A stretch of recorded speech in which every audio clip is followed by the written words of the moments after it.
Cette commission d'enquête sur l'audiovisuel public a débuté son travail, arrêtez-moi si je me trompe, fin novembre 2025. Et en effet, vous, monsieur Charles-Henri Aloncle, vous en êtes le rapporteur. Alors pour moi, j'ai cherché étymologiquement ce que voulait dire rapporteur. Ça voulait dire faire des investigations et ensuite faire un rapport. Visiblement, je me suis trompé, car pour ce qui était de mon cas, vous avez plutôt commencé votre travail par la fin. D'abord le jugement, et ensuite l'audience d'aujourd'hui. Sans que vous n'ayez lu le moindre contrat me concernant, sans m'avoir posé la moindre question, sans qu'on se soit jamais rencontré, ou arrêtez-moi là aussi si je me trompe, peut-être en ayant lu quelques articles à charge, vous dites « Je vais m'intéresser à ces sociétés qui détournent de mon point de vue une bonne partie des 4 milliards de l'argent des Français. » Je continue de vous citer « Je soupçonne Nagui de dérives scandaleuses par centaines de millions depuis des années. » Vous dites encore, et Monsieur le Président l'a rappelé, que je suis la personne qui s'est le plus enrichie sur l'argent public devant n'importe quel patron d'entreprise publique ou ministre. Et vous dites, j'ai cette intuition. J'ai cette intuition. Alors je ne sais pas à quoi vous vous attendiez, monsieur Charles-Henri Aloncle, en me jetant en pâture comme ça, sans aucune preuve, à part votre intuition, à la suite de vos différentes... Pardon bon, Monsieur...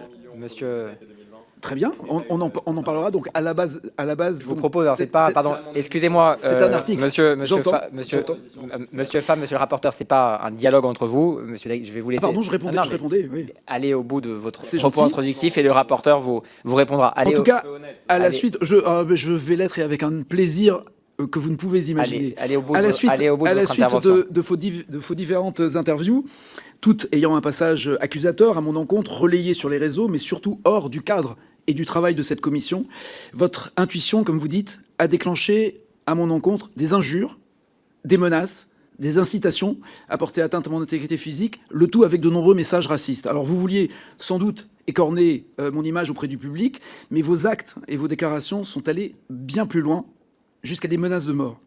C'est la raison pour laquelle, en effet, j'ai déposé une plainte il y a un mois. Ben, c'est la vérité, monsieur. Pour être clair, monsieur le rapporteur, dans vos déclarations, vous confondez et vous créez l'émotion, vous créez du buzz en confondant chiffre d'affaires et bénéfices. Vous avez été vous-même entrepreneur, vous savez très bien la différence, et vous savez très bien qu'en mélangeant ces chiffres et ces points de vue, ben ça devient évidemment des fake news, mais surtout ça attise la convoitise, la bêtise et les menaces dont je suis victime. Depuis des mois maintenant, je protège ma famille, je vis avec des agents de sécurité H24, et vous savez très bien que des entrepreneurs sont menacés, que des enfants ont failli être kidnappés pour obtenir des rançons. C'est évidemment pour toutes ces raisons que j'ai envie de clarifier les accusations que vous diffusez et répétez à l'envi, encore hier, malgré les réponses que vous avez déjà obtenues ici. Je suis donc heureux de venir me défendre, puisque j'ai le sentiment d'être attaqué, et de me défendre encore plus parce que vous mettez ma famille en danger. Alors comme l'ont fait, et il ne me reste pas beaucoup de temps, mais je crois qu'on a 3 heures, monsieur le Président, je ne suis pas sûr de tenir les 10 minutes. Beaucoup de mes camarades ici ont fait un tour un peu de leur carrière, vous l'avez déjà entamé. Je suis né en Égypte, il y a 64 ans, de Colette et Lotfi, tous les deux professeurs de français, tombés amoureux sur les bancs de la Sorbonne, arrivés en France après être né en Égypte, j'avais 4 ans. Je grandis avec l'éducation de mes parents dans le respect des autres, le respect du pays, de ma maman, la France, le respect et l'amour de la langue française, de sa culture que mes parents enseignent. Je tiens juste à préciser que le seul salaire que je reçoive du service public est de Radio France. Pour le reste, je suis salarié de Banijé, pas de France Télévisions, parce que, encore une fois, nous livrons des émissions, et comme je l'ai précisé dans ma réponse à monsieur le rapporteur, il ne faut pas confondre empocher et embaucher. Merci beaucoup. Je vais céder la parole au rapporteur pour qu'il puisse sans doute vous répondre et ensuite vous poser des questions. Je le redis, je compte vraiment sur vous, monsieur le rapporteur, sur vous, Nagui, pour que nous puissions avoir des échanges approfondis, aller faire la transparence, aller au cœur des sujets et au bout des sujets avec vous, sur le statut notamment des producteurs animateurs. Mais je vous demande à tous les deux, ainsi qu'aux membres de cette commission, parce que les Français nous regardent, parce qu'il y a beaucoup de journalistes présents, que ça se fasse dans le respect, la sérénité, la clarté et surtout la dignité que la commission d'enquête doit garantir à chaque instant. Monsieur le rapporteur, je vous cède la parole. J'espère sincèrement ne pas avoir manqué de respect. C'est pas ce que j'ai dit, mais je suis vigilant pour l'avenir. Insinuer des menaces de mort, je ne suis pas sûr que ce soit parfaitement fidèle à ce qu'on attend de cette audition. En tout cas, monsieur Nagui Pham, je vous remercie de venir répondre à l'ensemble de nos questions. Je pense que c'est là le plus important. En fait, je trouve que votre propos liminaire est assez fort pour faire preuve de pudeur, qui semble être une notion qui vous semble qui semble vous échapper. D'abord, je trouve ça assez fort, d'ailleurs, déjà de m'accuser de cyberharcèlement. Pourquoi? Parce que vous m'avez jeté en pâture sur un post aussi mensonger qu'indigne devant 1 demi-million de vos abonnés, expliquant que vous étiez convoqué dans cette commission d'enquête parce que vous seriez végane et d'origine égyptienne, m'accusant ouvertement de racisme. Vous l'avez fait alors que vous êtes suivi par une telle communauté qui n'a pas tardé à m'envoyer des milliers de messages, dont certaines menaces de mort, que vous avez proprement orchestrées par ces accusations mensongères. Je trouve ça fort de parler de fausses informations, de fake news, quand, dans mon rôle de rapporteur, et c'est une commission d'enquête, notre rôle c'est d'enquêter, je n'ai fait que relayer une enquête de Mediapart, que vous n'avez pas contesté, vous n'avez pas accusé Mediapart d'être raciste ou anti-vegan. Ils l'ont sorti en 2020 sur le contrat que vous avez passé avec France Télévisions entre 2017 et 2020. Et il révélait que vous aviez passé un contrat de 100 millions d'euros avec France Télévisions pour seulement 3 ans. Je ne crois pas avoir diffusé des fausses informations quand j'ai relayé la demande d'une députée macroniste. Vous voyez, elle n'est pas de mon camp, elle n'est pas raciste, elle n'est pas anti-vegan. Et pourtant, à la suite de la publication de l'enquête de Mediapart, elle avait réclamé une commission d'enquête sur votre enrichissement personnel sur le service public. Commission d'enquête qui n'a jamais vu le jour. Je trouve ça fort d'attaquer cette commission d'enquête dans une posture totalement victimaire que les Français ne supportent plus. Bon, je pense. Non, mais honnêtement, et laissez-moi aller au bout de mon propos, Monsieur le Président. Il y a eu des accusations, notamment de menaces de mort, qui sont très fortes. Permettez-moi d'y répondre. Et je le fais sereinement, je le fais de façon justifiée et objective, parce que je trouve que là, on dépasse certaines limites, notamment des travaux de cette commission d'enquête. Pardonnez en tout cas la longueur de ce propos liminaire de ma part, mais c'était aussi pour répondre, je trouve, à la force de vos accusations en propos introductifs. Pourquoi une telle véhémence? Pourquoi d'ailleurs de telles menaces, notamment de porter plainte? Vous m'avez menacé sur les réseaux sociaux de porter plainte directement contre moi dans mon rôle de rapporteur. Quelles sont les choses que vous auriez finalement à cacher pour envisager une plainte et des poursuites en justice? Ce qui est formidable, c'est heureusement que c'est vous qui avez utilisé le mot insinuation, alors que vous ne faites que ça, monsieur le rapporteur. Moi, ce que j'ai fait, je me suis défendu face à vos attaques. Vous parlez d'intuition, vous reprenez en effet des articles. À l'époque, oui, mais très bien, mais si vous êtes en admiration devant tout ce que fait Mediapart, tant mieux, et vous avez raison, ils font un très bon boulot. Mais à l'époque, je n'avais même pas eu à répondre à Mediapart. Les lecteurs s'en étaient occupés en disant « vous confondez chiffre d'affaires et bénéfices ». Et c'est ce que je me permets, en tout cas avec tout le respect que je vous dois, de vous reprocher. Vous êtes entrepreneur. Vous avez monté une banque. Vous savez très bien que ça n'a rien à voir, le chiffre d'affaires et le bénéfice. On va parler des contrats. Je n'ai aucun problème avec ça. Mais je me suis défendu. Et je pense le faire avec beaucoup de pudeur, malgré ce que vous venez de dire. Alors, ce qui est formidable, c'est que je ne vous ai pas directement accusé de me menacer de mort. Je vous dis simplement que vos interviews, et pardon, ce sont les commentaires, défilez les commentaires en dessous des incorrigibles, je ne sais plus. Incorrectibles. Descendez les commentaires et vous verrez, c'est là-dedans. C'est là-dedans. Et je les ai. Donc... mais pardon, monsieur le rapporteur, je n'ai pas l'habitude. Mais d'accord, mais monsieur le rapporteur, monsieur Pham, une petite seconde. Je crois que les Français. Non mais monsieur le président, pardon, excusez-moi, je vais quand même aller au bout. De menaces de mort suite au poste. Merci monsieur Allon de Nagui. Je pense qu'il faut aussi le dire. Monsieur Allon, un poste qui a été vu par 1 demi-million de personnes qui m'accusent de façon insigneuse d'auditionner monsieur Nagui simplement parce qu'il est d'origine égyptienne et végane. Ça m'a valu des milliers de menaces de mort. Attendez, vous permettez. Je voudrais pas simplement qu'on soit dans je voudrais qu'on réponde aux questions et qu'on arrête d'accuser. Monsieur le rapporteur, monsieur Pham, monsieur le rapporteur, pardon, il y a un président de cette commission d'enquête, c'est moi. D'accord? Donc vous allez me laisser terminer calmement et sereinement. Monsieur le rapporteur, je vous laisse poser les premières questions. Merci, Monsieur le Président. Effectivement, j'ai beaucoup de questions à poser. J'ai évoqué cette fameuse enquête de Mediapart qui, à l'époque, n'avait pas été contestée ou attaquée en justice, qui révélait un contrat de 100 millions d'euros passé en seulement 3 ans entre 2017 et 2020 entre Nagui et ses sociétés et France Télévisions, qui fait l'objet d'ailleurs probablement de cette audition.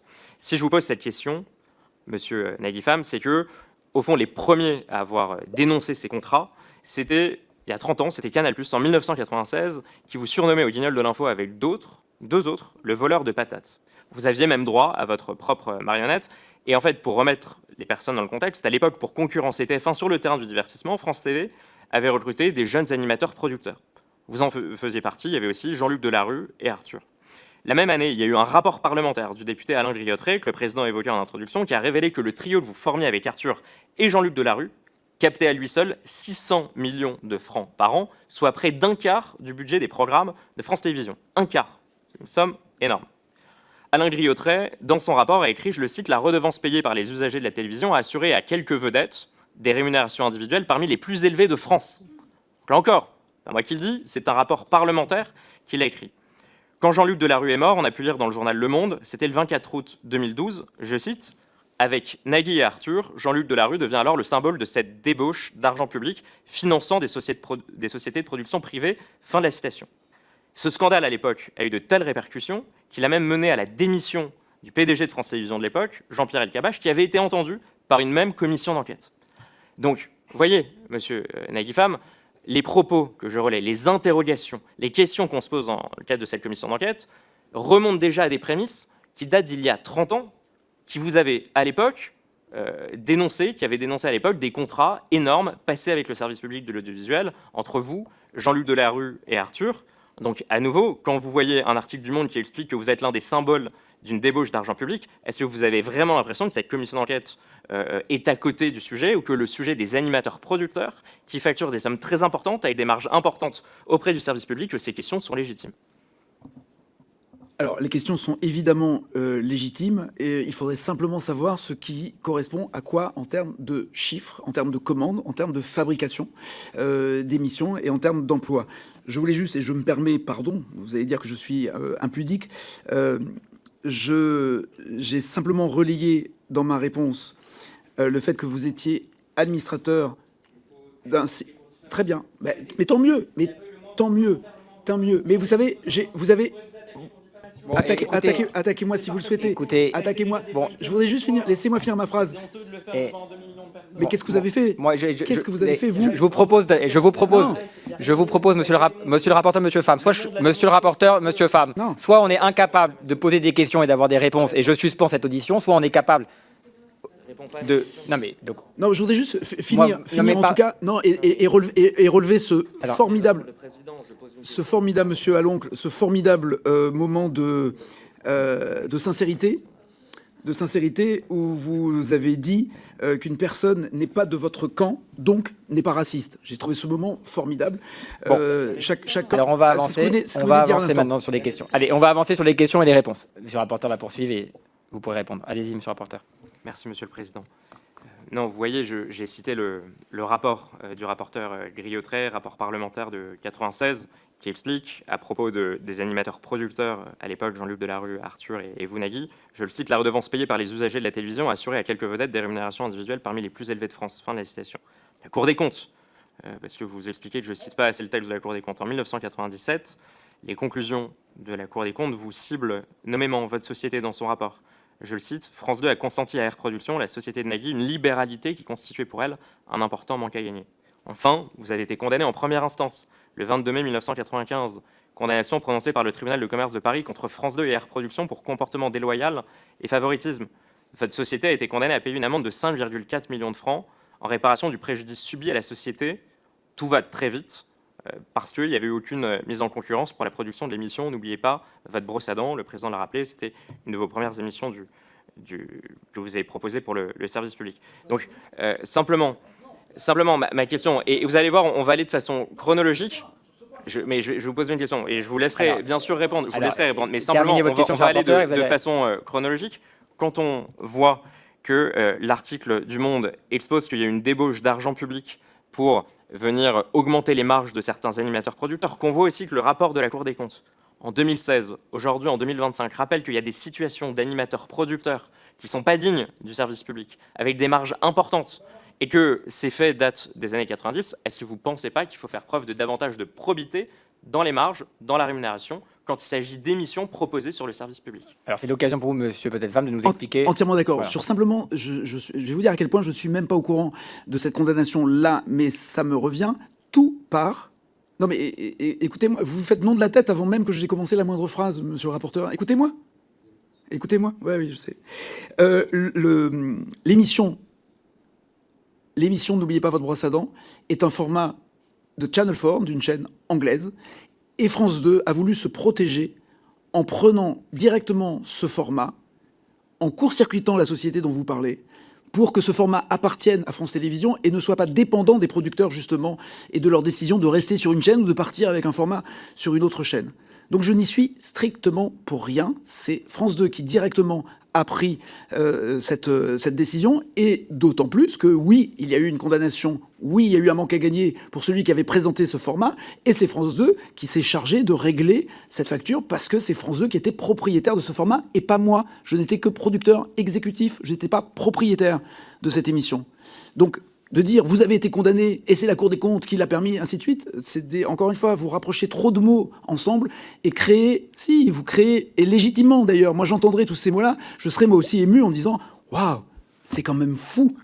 Je répète, tout ça est vrai, votre société a été condamnée en 1995 pour comportement déloyal et favoritisme.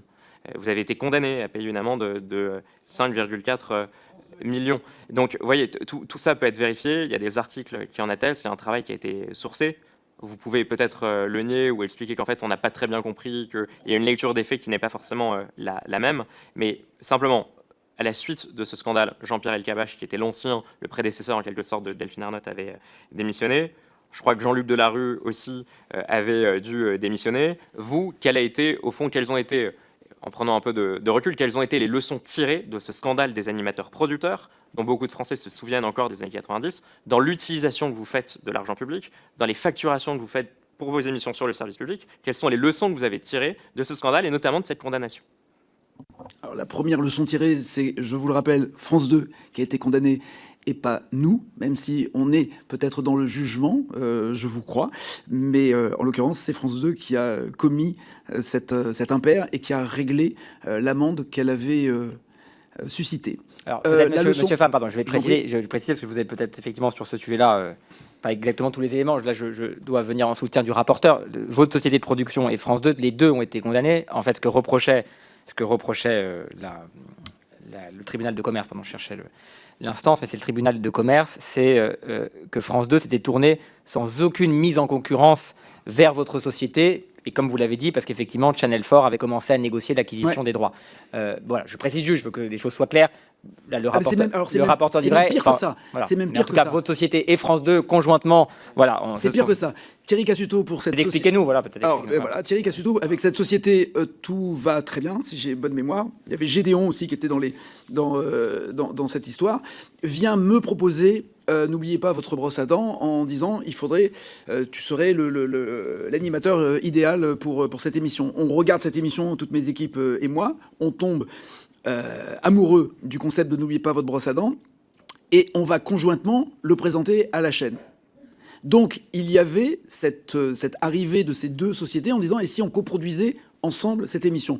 Le projet avance, le projet est accepté et court-circuité par France 2 qui achète les droits de cette émission, droits que n'avait pas cette autre société française. Donc, en effet, ils se sont émus à juste titre, parce que je serais à leur place, j'aurais eu la même réaction, en disant bah, on apporte un projet, on apporte des affaires, et on est court-circuité. Par contre, le choix d'en être le producteur exécutif avait été fait avant cette décision. Et vous, qu'en pensez-vous? Donnez-nous votre avis en commentaire. Merci d'avoir regardé cette vidéo. N'hésitez pas à liker, vous abonner et activer la cloche pour ne rien rater de nos prochaines vidéos.